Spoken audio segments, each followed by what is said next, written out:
Puebla, 1902. Tierra alta, volcánica, difícil de arar. El pueblo, cerca de la sierra, estaba en un valle rodeado de pinos y oyameles, lejos del camino real, lejos de los ojos del mundo. La temporada de lluvias era larga, convirtiendo los caminos en un pantano intransitable. La gente vivía como sus abuelos, de la tierra, del monte, de lo que Dios mandaba. La iglesia estaba en la colina, de piedra, construida en tiempos de la colonia, con una torre visible desde todo el valle. El párroco, el padre José Domínguez, llevaba 20 años allí. Conocía a cada familia, cada pecado, cada secreto. Su palabra pesaba más que la del jefe político. Y entre los hacendados, el más importante era Santiago Herrera. Tenía 40 hectáreas de tierra, 3 trojes, 50 cabras, caballos de labor y una piara de cerdos que era la envidia de los vecinos. La casa de los Herrera estaba al borde del pueblo, por el lado oriente, junto al monte. Una casa sólida, de adobe y madera, con techo alto de teja, chimeneas de ladrillo y ventanas con vidrio auténtico, no papel engrasado. Detrás de la casa se extendía el corral, el gallinero, la bodega, un pozo profundo con brocal de piedra.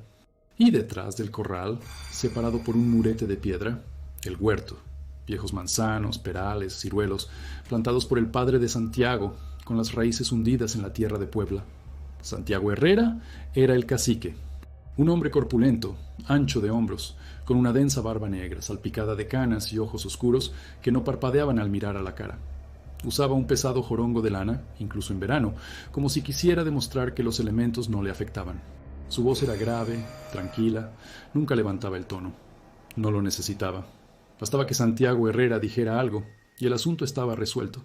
El presidente municipal, Julián Herrera, era su sobrino, hijo de su hermano muerto joven, a quien Santiago crió como propio. Julián le estaba agradecido. Y era leal. Mariana Herrera, la esposa de Santiago, era una mujer silenciosa, alta, delgada, con el rostro pálido y arrugado, aunque no tenía aún 50 años. Siempre vestía con un rebozo oscuro, un vestido de lana hasta los tobillos y un delantal de lona. Tenía los ojos vacíos, no sonreía. Cuando iba a la misa del domingo, caminaba detrás de su marido, 2 pasos por detrás, la mirada clavada en el suelo. Los niños iban a su lado, siempre 4. A veces 3, nunca más, nunca los mismos. El pueblo sabía que los Herrera habían tenido 11 hijos.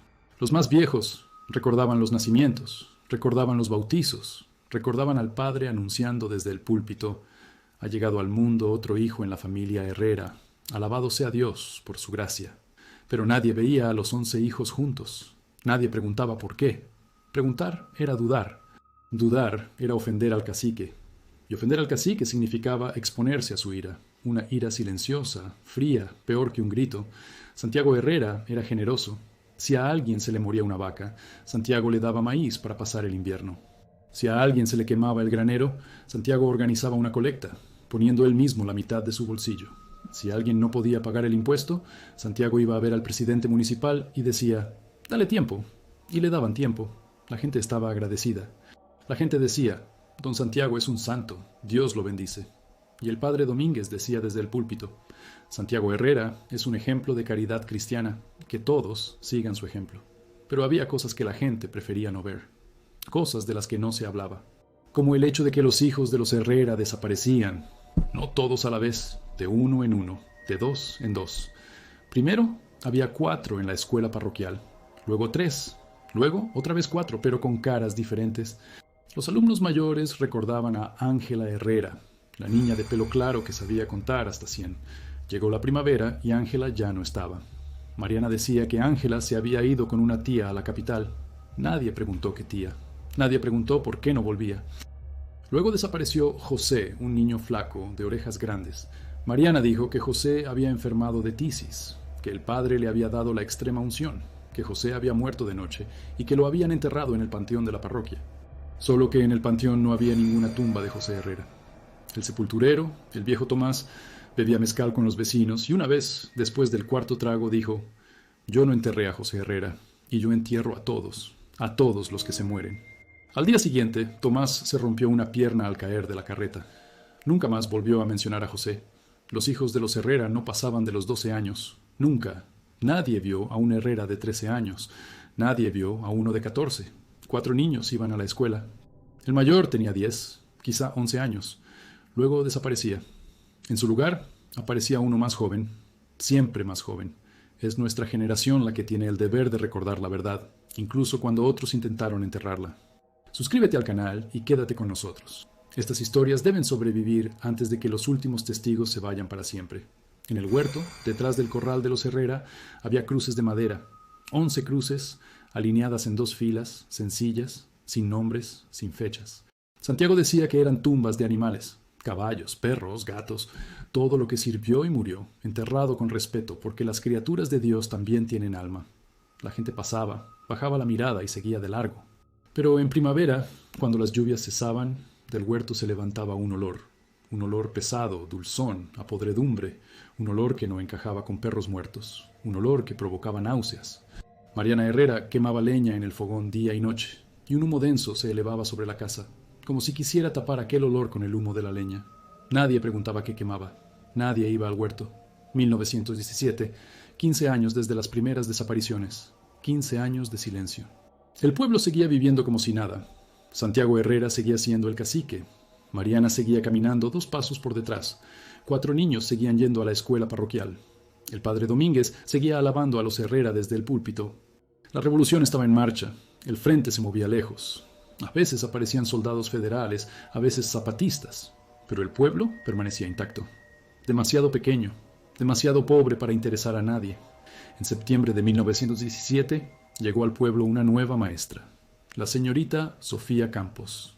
26 años, nacida en la Ciudad de México, educada en un colegio privado para señoritas, hija de un funcionario de ferrocarriles que había muerto de tifo un año antes.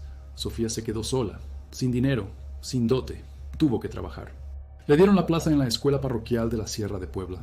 Llegó a finales de agosto, con una sola maleta, un abrigo azul marino y un sombrero de ala ancha. El padre le consiguió un cuarto en casa de la viuda Morales, una anciana que vivía sola en una choza de adobe junto al camino de la iglesia. Desde el primer día, Sofía notó que algo no estaba bien. La escuela estaba en un anexo de la casa parroquial. Un solo salón, 20 niños de distintas edades, desde los 6 hasta los 12 años. Sofía debía enseñar a leer, escribir, aritmética y catecismo. El primer día pidió a los niños sus nombres y apellidos, los anotaba en un cuaderno con esmero, con tinta negra. Cuando llegó a los hijos de los Herrera, escribió: Marta Herrera, 9 años; Casimiro Herrera, 7 años; Bronia Herrera, 10 años; Enrique Herrera, 8 años, 4. Todos flacos, pálidos, con los ojos bajos y las manos arrugadas por el trabajo pesado. Enrique tenía moretones en las muñecas. Sofía preguntó: ¿de dónde salieron esos moretones? Enrique guardó silencio. Marta dijo en voz baja: se cayó de la escalera. Sofía no le creyó. Los moretones eran redondos, parejos, como si alguien hubiera sujetado al niño por las muñecas con demasiada fuerza, durante demasiado tiempo. Una semana después, Sofía comenzó a registrar las actas. Necesitaba la fecha de nacimiento de cada alumno, lugar de nacimiento y nombre de los padres. Era un requisito de las nuevas autoridades del gobierno central, que habían tomado control de la región. Sofía iba de casa en casa, pidiendo documentos. La mayoría no tenía. Sofía anotaba de oído, luego verificaba en los libros parroquiales que el padre guardaba en la sacristía. Cuando llegó el turno de los Herrera, Sofía fue a su casa. Era principios de octubre por la tarde. El cielo gris, un viento frío soplaba de la sierra. La casa de los Herrera parecía próspera, pero cerrada. Las ventanas cubiertas con gruesas cortinas, humo en la chimenea, pero ningún movimiento. Sofía llamó. Nadie respondió. Llamó de nuevo. Oyó pasos. Mariana Herrera abrió la puerta. Se quedó en el umbral, sin invitar a Sofía a pasar. Tenía el rostro más pálido que de costumbre, los ojos rojos, como si hubiera llorado o no hubiera dormido en días. Sofía dijo: «Buenas tardes, señora Herrera. Vengo por las actas de los niños. Necesito sus fechas de nacimiento, por favor». Mariana guardó silencio un largo rato. Finalmente dijo en voz baja: «Los niños están sanos. Van a la escuela. ¿Qué más necesita?» Sofía dijo: «Necesito las fechas de nacimiento. Marta, Casimiro, Bronia, Enrique, y los nombres de los padrinos, si es posible». Mariana apretó los labios. Dijo: «Mi esposo tiene los papeles. Mi esposo está ahora en la milpa. Venga mañana». Sofía aceptó. Mañana era domingo. Después de la misa, Sofía esperó frente a la iglesia. Los Herrera salieron al final, como siempre. Santiago delante, Mariana detrás, los 4 niños en fila. Sofía se acercó a Santiago. Dijo cortésmente: «Señor Herrera, vine ayer por las actas de los niños. ¿Podríamos arreglarlo hoy?» Santiago la miró. No sonreía. Sus ojos eran fríos, oscuros, sin expresión. dijo. Usted es nueva aquí. No conoce nuestros asuntos. Mis hijos están bautizados, criados en el temor de Dios. ¿Qué más necesita? Sofía sintió un sudor frío a pesar del fresco. Pero no cedió. Dijo, necesito las fechas de nacimiento para la oficina. Es un requisito de la nueva administración. Cada niño debe tener registrada su fecha de nacimiento. Santiago guardó silencio. Luego dijo en voz baja, tan baja que solo Sofía lo oyó. Usted no durará mucho aquí si se pone a hurgar donde no debe. Se dio la vuelta y se marchó. Mariana y los niños lo siguieron. Sofía se quedó sola en el atrio, temblando, no de frío, sino de algo más. Miedo, rabia, la certeza de que acababa de oír una amenaza. Al día siguiente, Sofía fue a ver al párroco. El padre Domínguez la recibió en su despacho, un cuarto pequeño lleno de libros, con un crucifijo en la pared y una ventana que daba al cementerio. Sofía se sentó frente a él y dijo sin rodeos, «Padre, tengo un problema con las actas de los Herrera. Se niegan a dar las fechas de nacimiento. Pero hay algo más. La gente mayor dice que los Herrera tuvieron 11 hijos, y yo solo veo 4. Ninguno tiene más de 12 años. ¿Dónde están los demás?» El padre frunció el ceño. Dijo lentamente, «Señorita Campos, mida sus palabras. La familia Herrera es un pilar de esta parroquia. Santiago Herrera es un hombre respetado, generoso, devoto. ¿No debería lanzar acusaciones sin pruebas?» Sofía dijo, «No lanzo acusaciones. Hago una pregunta. ¿Dónde están los demás niños?» El padre suspiró. Dijo, «Algunos hijos murieron. Otros se fueron con familiares. Así son los tiempos. Familias grandes. La supervivencia es dura. Es normal».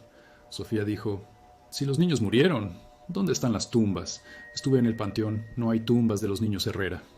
El padre se puso rígido. Dijo con frialdad, «No todos los niños son enterrados en el panteón parroquial. Algunas familias entierran a sus hijos en sus propias tierras. Es una costumbre antigua». Sofía dijo, «En el huerto, detrás del corral de los Herrera, hay cruces de madera. 11 cruces. El señor Herrera dice que son tumbas de animales, pero en primavera de allí sale un olor a descomposición. Un olor que no es de animales». El padre se levantó. Tenía el rostro rojo, alzó la voz. «Basta. Señorita Campos, le advierto. No toleraré que difame a una familia honorable. Si continúa con estas insinuaciones, lo reportaré a las autoridades. Vuelva a sus deberes de maestra y no husmee más en asuntos que no le conciernen». Sofía salió de la casa parroquial. Le temblaban las manos. Sabía que el padre mentía. Sabía que algo estaba terriblemente mal. Pero no tenía pruebas. Solo una corazonada. Y miedo. Una semana después, Sofía intentó hablar con los niños Herrera. Con cautela, después de clase, cuando los demás se habían ido. Se quedaron solos Marta, Casimiro, Bronia y Enrique. Sofía preguntó, «¿Tienen hermanos? ¿Mayores?» Marta la miró con una expresión que Sofía nunca olvidaría. Una expresión de puro terror. Luego bajó la mirada rápidamente y dijo, «No tenemos hermanos, solo nosotros 4». Sofía supo que mentía. Sabía que a la niña le habían enseñado a mentir. Sabía que si Marta decía la verdad, algo malo pasaría. Pasaron los días. Sofía observaba. Los niños Herrera llegaban a la escuela todos los días, pero siempre tarde, siempre cansados. Enrique a veces se dormía en clase. Bronia tenía una pequeña cicatriz redonda en el cuello, como de una quemadura. Casimiro cojeaba, como si le doliera algo en la pierna. Sofía preguntaba qué había pasado. Las respuestas eran siempre las mismas. «No pasó nada, todo está bien». Una noche, a finales de octubre, Sofía no podía dormir. Se levantó a las 3 de la mañana y se acercó a la ventana. Desde su cuarto en casa de la viuda Morales veía parte del pueblo, incluido el camino que llevaba a la casa de los Herrera. Y entonces vio algo que le llamó la atención. En las ventanas de la casa de los Herrera había luz. Una luz débil, parpadeante, como de una vela o un quinqué. Pero era una luz en mitad de la noche, en una casa donde todos debían estar durmiendo. Y algo más. Movimiento. Sombras moviéndose en las paredes. Alguien estaba allí. Alguien estaba trabajando. A las 3 de la mañana. Sofía decidió actuar. Al día siguiente, lunes, fue al pueblo cercano, a ver al presidente municipal. Julián Herrera la recibió en su despacho, una oficina pequeña y húmeda en el antiguo edificio del ayuntamiento. Sofía dijo sin rodeos, «Señor presidente, tengo sospechas sobre la familia Herrera. Creo que están lastimando a los niños. Pido su intervención». Julián Herrera la miró fijamente. Luego dijo, «Señorita Campos, mi tío es un hombre respetado. Lo conozco de toda la vida. Me crió como a un hijo. Es un hombre recto. Si usted continúa con estas difamaciones, me veré obligado a reportarla al supervisor de educación». Su puesto de maestra no está seguro. Tenga cuidado. Sofía salió del despacho. Estaba sola. Nadie la escuchaba. Nadie quería escuchar. El pueblo protegía a Santiago Herrera porque le tenían miedo, porque era poderoso, porque era el cacique, porque tenía tierras, dinero, poder, porque el padre lo protegía, porque el presidente municipal era su familia. Pero Sofía no se rindió. Esa noche, en su cuarto, a la luz del quinqué, escribió una carta. Una carta larga y detallada al jefe político del distrito, en la capital de Puebla. Describió todo, los 11 hijos, de los que quedaban 4, los niños que no pasaban de los 12 años, los moretones en las muñecas de Enrique, la cicatriz en el cuello de Bronia, las cruces de madera en el huerto, el olor en primavera, la luz en las ventanas a las 3 de la mañana, la negativa del padre, la amenaza del presidente municipal. Terminó la carta con estas palabras: pido que envíe a los rurales y a un médico forense. Temo que los niños estén siendo asesinados. Temo que el pueblo calle por miedo. Soy la única persona que puede denunciar esto. Si usted no viene, temo que nadie lo sepa jamás. Selló la carta. Al día siguiente fue al pueblo y entregó la carta en la oficina de correos. La envió certificada, urgente. Luego volvió al pueblo y esperó. Esperó, rezando para que alguien llegara antes de que fuera demasiado tarde. La respuesta llegó 3 semanas después.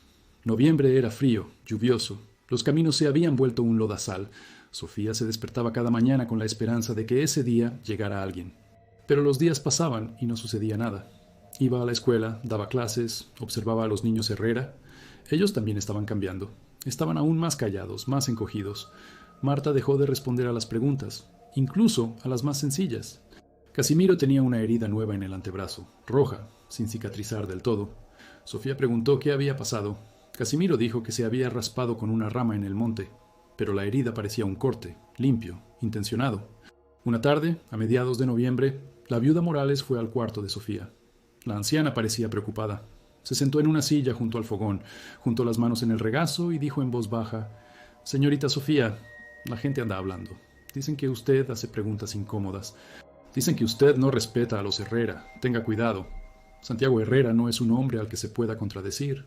Sofía preguntó: «¿Qué sabe usted de los niños Herrera?». La viuda Morales guardó silencio un buen rato. Al final dijo aún más bajo: «Todos lo sabemos, pero nadie habla. Porque quien habla tiene problemas. Hace 10 años vino una mujer, una pariente lejana, que vino a visitar a los Herrera. Se quedó una semana. Luego se fue y nunca volvió. La gente dijo que había visto algo en el huerto, que quería ir con las autoridades. La encontraron un mes después en el monte, colgada de un árbol. Los rurales dijeron que fue suicidio, pero la mujer tenía las costillas rotas. A Sofía le recorrió un escalofrío. Preguntó: «¿Por qué me dice esto?». La viuda Morales la miró a los ojos. Dijo: «Porque usted es valiente. Pero la valentía no es suficiente. Si usted se queda aquí sola contra él, va a morir. Váyase, señorita Sofía. Váyase antes de que sea demasiado tarde». Sofía no se fue. No podía. Sabía que si ella se iba, nadie más ayudaría a esos niños. Nadie más diría la verdad. El 23 de noviembre llegó el inspector del distrito. Se llamaba Enrique Navarro, tenía 40 años, era un funcionario de la capital, un hombre seco, adusto, con bigote recortado al estilo de la época, con un abrigo oscuro. Llegó en un carruaje, solo, sin rurales. Sofía se reunió con él en la escuela, después de clases. Navarro la escuchó en silencio, tomando notas en una pequeña libreta negra. Cuando ella terminó, cerró la libreta y dijo: «Señorita Campos, estas son acusaciones muy graves. Si se equivoca, puede destruir la vida de gente inocente. Pero si tiene razón, es un crimen que debe ser castigado. Iré mañana a ver a los Herrera. Hablaré con ellos. Veré la propiedad. Si encuentro algo, volveré con los rurales». Al día siguiente, 24 de noviembre, Enrique Navarro fue a la casa de los Herrera. Eran las 10 de la mañana, un día nublado, el viento frío y húmedo.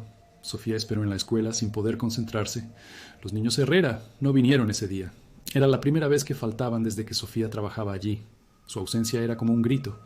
Navarro regresó a la escuela después de 3 horas. Tenía el rostro pálido, la mandíbula apretada. Se sentó frente a Sofía y dijo: «Hablé con los Herrera. Santiago Herrera es un hombre tranquilo, amable. Negó todas las acusaciones. Dijo que algunos niños murieron de enfermedad, otros se fueron con familiares a la capital y a Oaxaca. Me mostró documentos, actas de defunción de 2 niños, cartas de la familia confirmando la recepción de los demás. Los documentos parecen auténticos». Sofía sintió que el suelo se hundía. Preguntó: «¿Y el huerto? ¿Estuvo en el huerto?». Navarro asintió. Dijo: estuve. Herrera me llevó. Me mostró las cruces. Dijo que eran tumbas de animales. Revisé la tierra. Está dura, seca. No percibí ningún olor.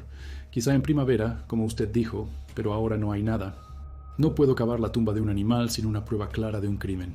Sofía dijo, más alto de lo que pretendía. Está mintiendo. Los documentos son falsos, o los obtuvo del padre, de la familia. Por favor, señor, traiga un médico forense a los rurales. Por favor, excave esas tumbas. Navarro la miró un largo rato. Finalmente dijo: señorita Campos, volveré a Puebla, consultaré con el fiscal.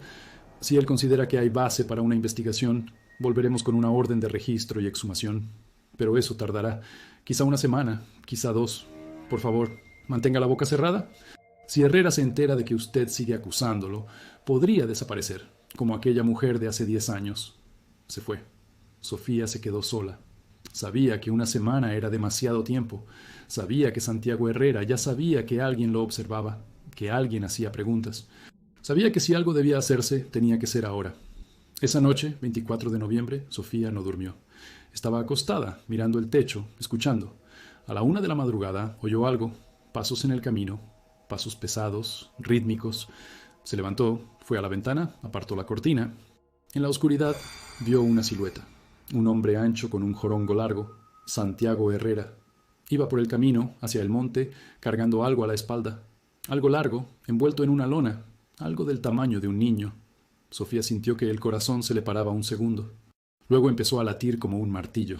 Se vistió rápidamente, se puso el abrigo, un rebozo, y salió de la casa en silencio, para no despertar a la viuda Morales. Corrió hacia el monte, manteniéndose en las sombras. La noche no tenía luna, estaba oscuro, solo se veía el contorno del camino. Sofía siguió a Santiago, manteniéndose a distancia, temiendo que la oyera.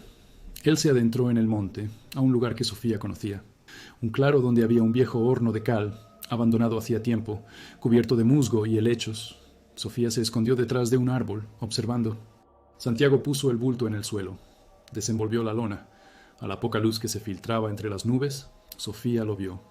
El cuerpo de una niña pequeña, el rostro pálido, los ojos cerrados, las manos juntas sobre el pecho. Sofía reconoció a Marta. Marta Herrera, la alumna de 9 años, que 3 días antes estaba sentada en su pupitre, callada, con los ojos bajos. Sofía quiso gritar, pero no le salió la voz. Santiago se arrodilló junto al cuerpo, sacó una pala que llevaba colgada al hombro y empezó a cavar. Cavaba metódicamente, con calma, como si lo hubiera hecho muchas veces. El hoyo era poco profundo, quizá de medio metro. Cuando terminó, arrojó el cuerpo al hoyo, lo cubrió de tierra, la apisonó y la cubrió con ramas. Luego se levantó, se sacudió las manos, rezó. Sus labios se movían, pero Sofía no oía las palabras. Después de rezar, se dio la vuelta y regresó hacia el pueblo. Sofía esperó detrás del árbol, temblando, sin poder moverse. Esperó a que Santiago desapareciera en la oscuridad. Entonces se acercó a la tumba. Se arrodilló, tocó la tierra. La tierra estaba fresca, húmeda, blanda. Debajo estaba Marta, la niña que quería vivir, que nunca cumpliría 13 años. Sofía volvió a casa cuando el alba empezaba a clarear el horizonte. No se desvistió, se sentó a la mesa, sacó una hoja de papel y empezó a escribir. Escribió todo lo que había visto, la fecha, la hora, el lugar, la descripción exacta, su testimonio. Sabía que si algo le pasaba, esa carta debía sobrevivir. Terminó con las palabras: si leen estas palabras y yo ya no estoy, sépanlo. Santiago Herrera asesina a sus propios hijos. Lo vi con mis propios ojos. Por favor, no dejen que esto quede impune. Guardó la carta en la Biblia que su madre le había dado antes de morir. Dejó la Biblia en un lugar visible, en la mesita junto a la cama. Luego salió de la casa y fue directa a la del presidente municipal. Julián Herrera la recibió de mala gana. Eran las 7 de la mañana. Estaba en la puerta de su casa, en camisa y calzones, sin afeitar, irritado. Sofía dijo sin preámbulos: señor presidente, vi a Santiago Herrera anoche enterrando el cuerpo de su hija en el monte. Marta Herrera está muerta. Fue asesinada. Por favor, llame a los rurales inmediatamente. Julián Herrera palideció y luego enrojeció. Dijo con voz temblorosa de ira: usted está loca. Son mentiras monstruosas. Mi tío es un hombre temeroso de Dios, respetado. Será arrestada por difamación. Sofía dijo: arrésteme. Pero primero, vaya al monte, al viejo horno de cal. Encontrará una tumba fresca. En la tumba, el cuerpo de Marta. Julián Herrera vaciló. Por un momento miró a Sofía, como evaluándola. Luego dijo: «Iré, pero si no hay nada, usted terminará en la cárcel». Tomó su caballo, llamó a 2 hombres de las casas vecinas y fueron al monte. Sofía los siguió, manteniéndose detrás. Llegaron al viejo horno de cal antes de las 8. Julián Herrera se bajó del caballo, miró alrededor. La tierra parecía intacta, las ramas estaban esparcidas de forma natural. Pero Sofía sabía dónde cavar. Se acercó, señaló el lugar. Los hombres empezaron a cavar. Después de 10 minutos, la pala golpeó algo blando. Apartaron la tierra. La lona. Desenvolvieron la lona. El cuerpo de Marta, el rostro pálido, los ojos cerrados, las manos juntas. Uno de los hombres vomitó. Julián Herrera retrocedió, con la boca abierta, el rostro blanco como la pared. Se quedó así un largo rato, mirando el cuerpo, sin poder creerlo. Luego se volvió hacia Sofía. Dijo con voz ronca: «Vuelva al pueblo. No informe a nadie. Yo iré a Puebla a buscar a los rurales y al médico forense. Enciérrese en su casa y no salga». Sofía regresó al pueblo. Entró en la casa de la viuda Morales, cerró la puerta con el cerrojo, se sentó junto a la ventana y esperó. Tenía miedo. Temía que Santiago Herrera se enterara de que el cuerpo de Marta había sido descubierto. Temía que viniera por ella. Pero no tenía a dónde huir. Solo podía esperar. Por la tarde, sobre las 2, vio por la ventana cómo Santiago Herrera salía de su casa. Caminaba despacio, con su jorongo, su sombrero de fieltro, las manos en los bolsillos. Caminaba directo hacia ella. El corazón de Sofía se aceleró. Agarró un cuchillo de cocina que estaba sobre la mesa. Lo sostuvo con mano temblorosa, de pie junto a la puerta. Santiago Herrera llamó. 3 golpes, fuertes, rítmicos. Sofía no abrió. Él llamó de nuevo. Luego oyó su voz, grave, tranquila, aterradora en su indiferencia. «Señorita Campos, sé que está ahí. Abra, por favor. Tenemos que hablar». Sofía guardó silencio. Santiago esperó. Después de un minuto dijo: «Usted no entiende. Cree que está ayudando, pero solo lo va a estropear todo. Mis hijos son mis hijos. Yo hago con ellos lo que me parece justo. Dios me los dio, Dios me los quita. Nadie tiene derecho a meterse». Sofía tembló. No era un hombre el que hablaba. Era otra cosa. Algo frío, desprovisto de sentimiento humano. Santiago Herrera continuó: «Usted es nueva aquí. No sabe cómo funciona esto, pero pronto lo sabrá. O sale de aquí viva y guarda silencio, o se queda aquí para siempre, como Marta, como todos». Luego se marchó. Sofía oyó sus pasos alejándose, cada vez más silenciosos, hasta que desaparecieron. Se dejó caer en una silla. Soltó el cuchillo, se cubrió la cara con las manos, lloró. Lloró de alivio, de terror, de impotencia. Por la tarde llegaron 3 rurales, con sus uniformes grises y sus carabinas. Con ellos venían el inspector Enrique Navarro y el médico forense, el doctor Germán Weiss, un hombre mayor con gafas y un maletín médico. Se detuvieron frente a la casa de los Herrera. Navarro llamó a la puerta. Abrió Santiago Herrera. Estaba tranquilo, sonriente, amable. Navarro dijo: «Señor Santiago Herrera, tengo una orden de registrar la propiedad y una orden de exhumación de los restos enterrados en el huerto. Por favor, no oponga resistencia». Santiago Herrera asintió. Dijo: «Por supuesto, adelante, no tengo nada que ocultar». Los rurales registraron la casa. Encontraron el cuarto donde dormían los niños. Un solo cuarto para los 4, camas de madera, duras, cobijas delgadas, frío. En la pared colgaba un calendario, con fechas tachadas con lápiz rojo. Cada fecha tachada tenía una pequeña nota. José, fiebre. Ángela, debilidad. Francisco, caída. Las fechas de las muertes. 11 fechas en 15 años. En la bodega encontraron algo más. Una mesa de madera y sobre ella correas de cuero con hebillas. El médico forense las examinó. Dijo: «Son correas para inmovilizar. Tienen rastros de sangre, sangre humana, muy probablemente de niño». En la cocina encontraron medicinas, frascos con etiquetas, opio, morfina, cloroformo, sustancias usadas para calmar, para dormir, para matar el dolor, o para matar. Luego fueron al huerto. Ya estaba oscuro. Los rurales encendieron linternas. A la luz de las linternas vieron las 11 cruces de madera.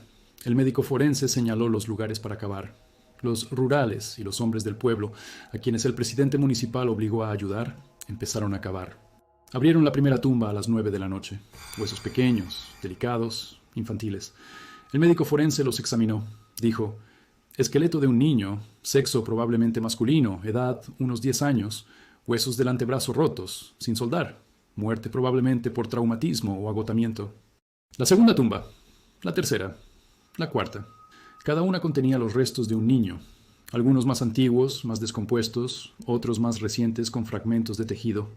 El médico forense anotaba: esqueleto número 3, sexo femenino, edad unos 8 años, rastros de costillas rotas. Esqueleto número 5, sexo masculino, edad unos 11 años, cráneo fracturado, probablemente un golpe con objeto contundente. Esqueleto número 8, sexo femenino, edad unos 9 años, columna vertebral deformada, posible atadura prolongada. Cuando excavaron la 11ª tumba, ya era más de medianoche. El pueblo se había reunido alrededor del huerto. La gente estaba en silencio, sosteniendo faroles, mirando los 11 pequeños esqueletos alineados en el suelo. Huesos pequeños, cráneos pequeños, manos pequeñas que nunca crecerían. Santiago Herrera estaba de pie en el umbral de su casa, vigilado por 2 rurales. Tenía el rostro tranquilo, sin emoción. Mariana Herrera estaba arrodillada en el suelo de la cocina, llorando sin hacer ruido, meciéndose adelante y atrás. Navarro se acercó a Santiago. Dijo: Santiago Herrera, queda usted arrestado bajo el cargo de asesinato múltiple. Será trasladado a la cárcel de Puebla y juzgado. Santiago lo miró. Dijo en voz baja: hice lo que tenía que hacer. Los niños eran débiles, no servían para el trabajo, no merecían seguir viviendo. Los maté porque era lo justo. Navarro retrocedió, como si lo hubieran golpeado. Uno de los rurales escupió en el suelo. A Santiago Herrera le pusieron grilletes. Lo llevaron a través del pueblo, hacia la carreta que lo llevaría a Puebla. La gente miraba en silencio. Nadie arrojó piedras. Nadie gritó. Todos callaron. Callaron porque sabían. Lo habían sabido durante años. Y no hicieron nada. El juicio de Santiago Herrera comenzó el 8 de enero de 1918 en el Tribunal de Distrito de Puebla. La sala estaba llena.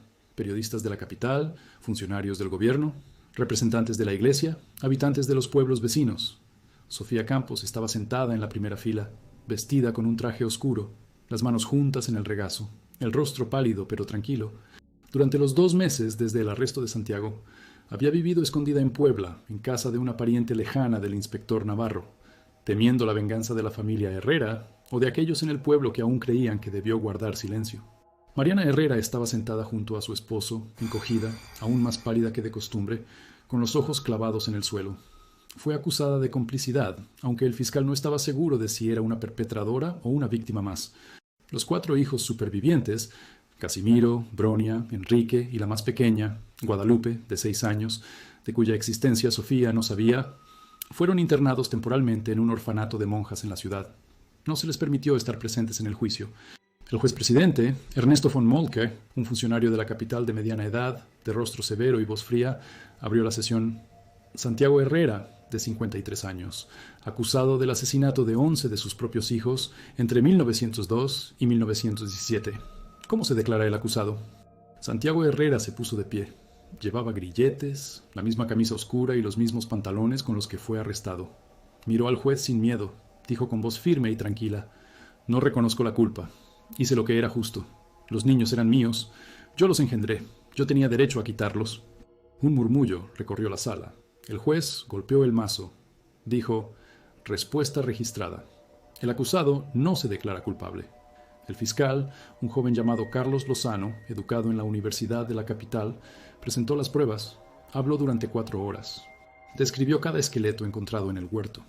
Presentó el testimonio del médico forense, el doctor Hermann Weiss, quien afirmó que todos los niños murieron entre los 6 y los 12 años, y todos mostraban signos de abuso prolongado, fracturas sin sanar, quemaduras, heridas por golpes, marcas de ataduras.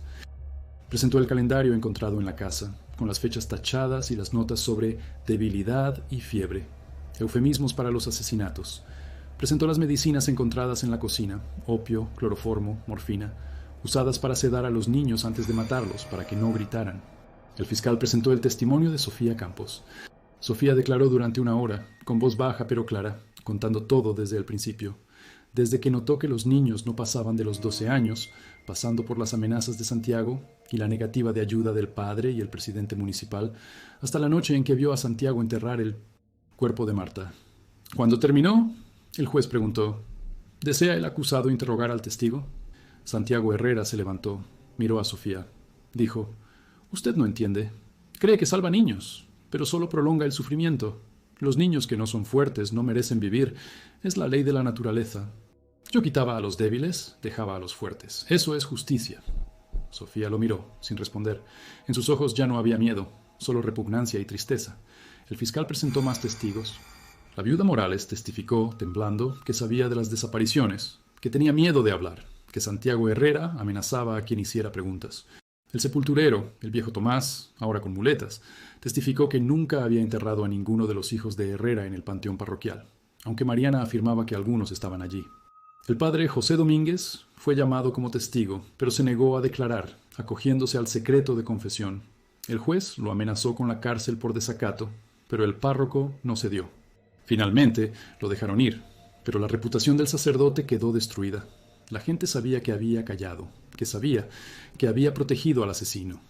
El fiscal presentó un testimonio que sacudió la sala. Casimiro Herrera, el hijo de 11 años de Santiago, aceptó testificar. Las monjas lo llevaron al tribunal. El niño estaba flaco, pálido, con una camisa y pantalones nuevos que le quedaban grandes. Se sentó en la silla de los testigos, con las manos temblando sobre las rodillas. El fiscal preguntó con suavidad: «Casimiro, por favor, dinos la verdad. ¿Qué veías en la casa? ¿Qué hacía tu padre?» Casimiro guardó silencio un largo rato. Finalmente dijo con voz queda, apenas audible: «Mi padre decía que cuando un niño cumple 12 años, le llega su hora. Decía que después de los 12 años, los niños se vuelven demasiado fuertes, demasiado desobedientes, demasiado caros. Decía que Dios quería que él eligiera qué niños vivirían y cuáles morirían». El fiscal preguntó: «¿Cómo los mataba?» Casimiro cerró los ojos. Dijo: «Llevaba al niño a la bodega. Lo ataba a la mesa con las correas. Le daba a beber algo de una botella. Le dije a mi madre que olía raro, dulce. El niño se dormía. Luego mi padre cerraba la puerta. Yo esperaba arriba. A veces oía un grito, pero corto. Se apagaba rápido. Por la mañana, mi padre sacaba el cuerpo envuelto en una lona. Por la noche, lo enterraba en el huerto o en el monte». Alguien en la sala empezó a llorar. El juez no golpeó el mazo. Casimiro continuó: «Una vez le pregunté a mi madre por qué Marta ya no volvía. Mi madre dijo que Marta era débil, que se había ido con Dios. Le pregunté si yo también me iría cuando cumpliera 12 años. Mi madre no dijo nada, solo lloró». El fiscal hizo una última pregunta. «Casimiro, ¿tenías miedo de que llegara tu turno?» Casimiro abrió los ojos, miró a su padre sentado en el banquillo. Dijo: «Sí, tenía miedo todos los días». Santiago Herrera miró a su hijo sin expresión. No dijo nada. El abogado defensor, un letrado de oficio, intentó argumentar que Santiago Herrera sufría de trastornos mentales, que no entendía la diferencia entre el bien y el mal, que debía ser declarado inimputable y encerrado en un manicomio, no condenado a muerte. Pero el psiquiatra llamado por el tribunal, el doctor Antonio Becker, afirmó después de examinarlo que Santiago Herrera era plenamente consciente de sus actos, que planeó los asesinatos con premeditación, que ocultó los cuerpos y documentó las muertes, lo que demostraba que sabía que actuaba contra la ley. El juicio duró 5 días. Al 5.º día, por la tarde, el tribunal anunció el veredicto. Santiago Herrera fue declarado culpable de 11 asesinatos. El juez von Moltke leyó la sentencia con voz fría, impersonal. El acusado Santiago Herrera ha cometido los crímenes más crueles que este tribunal haya tenido ocasión de juzgar. Mató a sus propios hijos sistemáticamente, sin escrúpulos, convencido de que tenía derecho a hacerlo. No mostró empatía ni remordimiento. El tribunal considera que el acusado es una amenaza para la sociedad y no merece clemencia. Se condena a Santiago Herrera a la pena de muerte por ahorcamiento. La sentencia se ejecutará el 25 de enero de 1918 en la prisión de la ciudad. Mariana Herrera fue declarada culpable de complicidad en el ocultamiento del crimen, pero no de los asesinatos. El tribunal aceptó que vivía bajo el miedo constante a su marido, que estaba subyugada y era impotente. Fue condenada a 10 años de prisión. Santiago Herrera fue trasladado a la penitenciaría 3 días después del veredicto. Sofía Campos no fue a la ejecución. Se quedó en Puebla, en casa del inspector Navarro, esperando noticias. La noticia llegó el 26 de enero.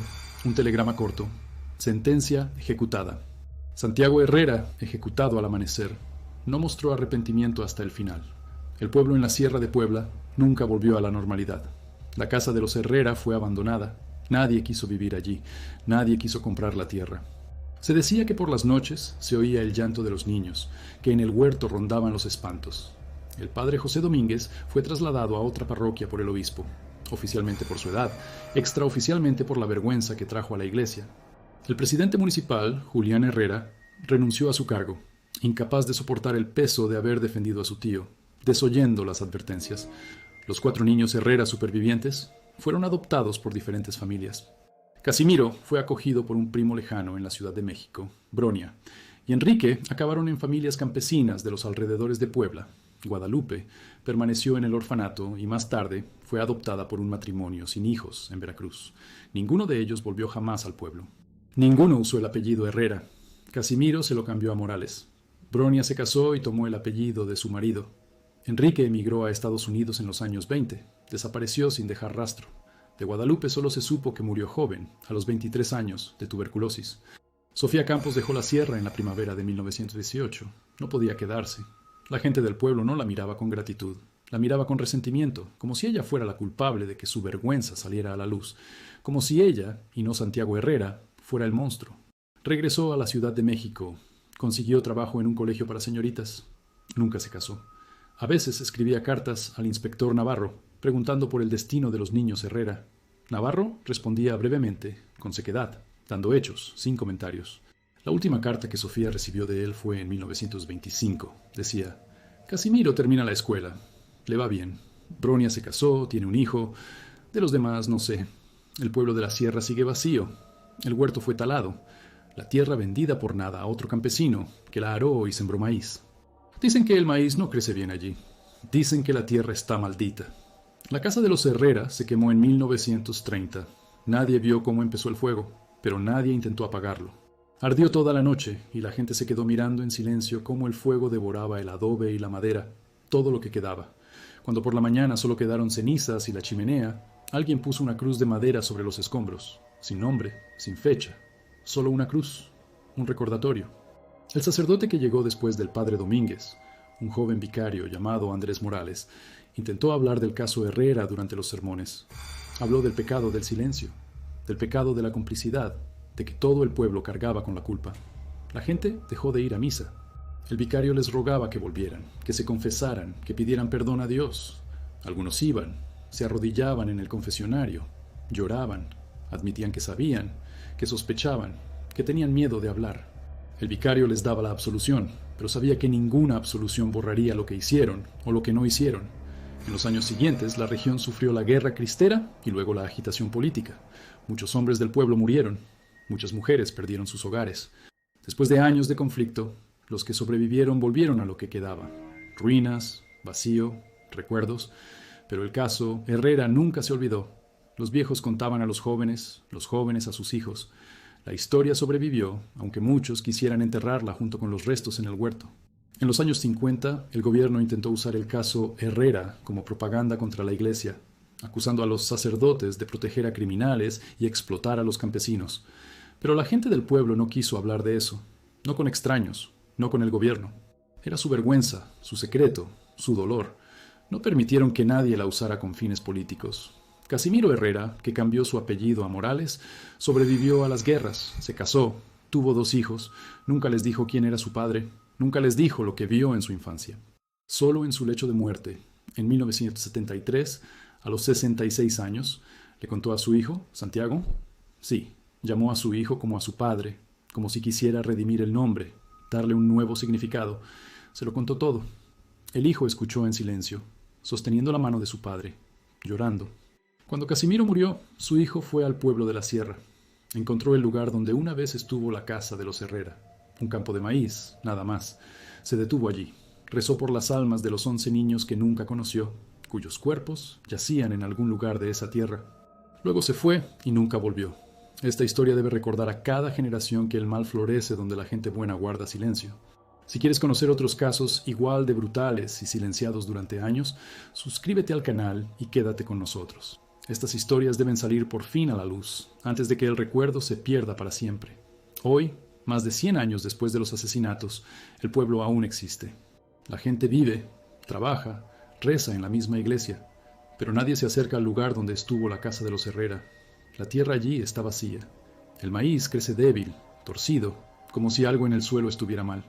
A veces, dicen los viejos, se oye un llanto en la noche. Pero nadie va a comprobarlo. Nadie quiere saber, porque ya saben lo suficiente. Saben que 11 niños murieron allí, en esa casa, en ese huerto, a manos de su propio padre, mientras todo el pueblo miraba y guardaba silencio. Y ese conocimiento, esa vergonzosa y pesada certeza, es su carga eterna, transmitida de padres a hijos, de madres a hijas. Un recordatorio de que, a veces, El mayor pecado no es lo que se hace, sino lo que no se hace, de lo que se calla, de lo que se aparta la vista. Y así permanece esa tierra, vacía, silenciosa, maldita. Un lugar donde una vez hubo una casa, una familia, una apariencia de normalidad, y debajo, en lo profundo de la tierra, los huesos de los niños que nunca crecieron, que nunca conocieron la libertad, que murieron porque nadie tuvo el valor de decir en voz alta, basta.